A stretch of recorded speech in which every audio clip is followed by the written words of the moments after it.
کربلا میں 2 لشکر تھے، حسینی لشکر، یزیدی لشکر۔ اب ہمیں یہ دیکھنا ہے کہ کہاں پر توحید پائی جا رہی ہے۔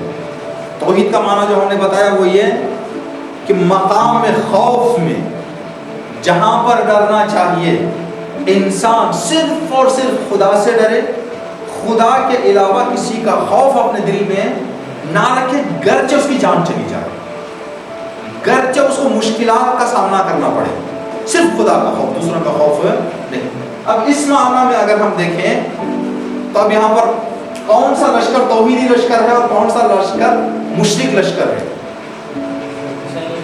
امام حسین لشکر توحیدی لشکر ہے اور یزیدی لشکر مشرک لشکر ہے۔ دلیل پیش کریں گے۔ کیسے دلیل پیش کریں گے؟ یزیدی لشکر میں جو لوگ تھے، کون لوگ تھے؟ یہ کوفے والے تھے، کوفے والے اور شام والے۔ جو لوگ شام والے تھے ان کو نکال دے باہر، وہ لوگ پہلے ہی سے پالے گئے تھے معاویائی حکومت میں اور معاویائی اموی فکر میں، وہ لوگ پلے تھے۔ ان لوگوں کی بات نہیں، ابتدا ان کی ولادت اور ان کی تربیت ہی ویسے ہی ہے۔ اب جو لوگ کوفے والے تھے، یہ کوفے والے کون لوگ تھے؟ یہ کوفے والے وہ لوگ تھے جن لوگوں نے امام حسین کو خط لکھے تھے۔ توجہ کریں اس بات میں کہ مولا اب کوفے تشریف لائے۔ امام حسین نے ان کوفے والوں کے خطوط کے جواب میں جناب مسلم کو بھیجا، کہا کہ میں مسلم کو بھیج رہا ہوں، مسلم جائیں گے وہاں پر، جانے کے بعد وہاں کا ماحول دیکھیں گے، اگر ماحول وہاں کا میرے آنے کے لیے مناسب ہے تو مسلم کی رپورٹ مجھ تک آئے گی، اس رپورٹ پر ایکشن لیتے ہوئے اس رپورٹ کے رزلٹ پہ میں چھوڑتا ہوں۔ اگر وہ رپورٹ صحیح آئے، مناسب اور ماحول سازگار کی اس میں جو ہے اطلاع دی جائے تو میں آ جاؤں گا، اگر ماحول سازگار نہیں ہے تو نہیں آؤں گا۔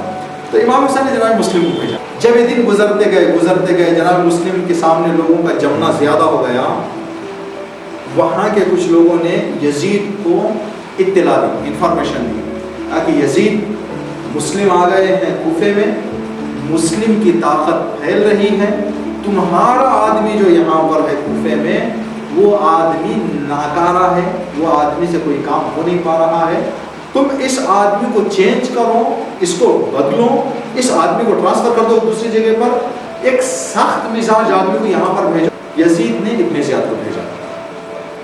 ابن زیاد جیسے ہی کوفہ پہنچا، کوفہ پہنچنے کے بعد ابن زیاد نے کچھ چیزوں کا اعلان کیا۔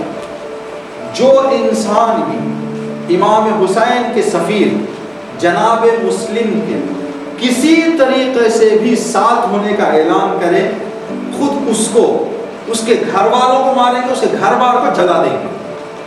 یہ ایک اعلان ہوا۔ اس اعلان کے نتیجے میں شام کی نماز میں، مغرب کی نماز میں جہاں جناب مسلم کے پیچھے 12,000 لوگ نیت باندھ کے کھڑے ہوئے تھے، عشاء کی نماز میں کوئی نہیں، عشاء کی نماز میں کوئی نہیں۔ اب یہ لوگ جو ڈر کے وہاں سے گئے، کس کا ڈر تھا؟ ظالم کا ڈر۔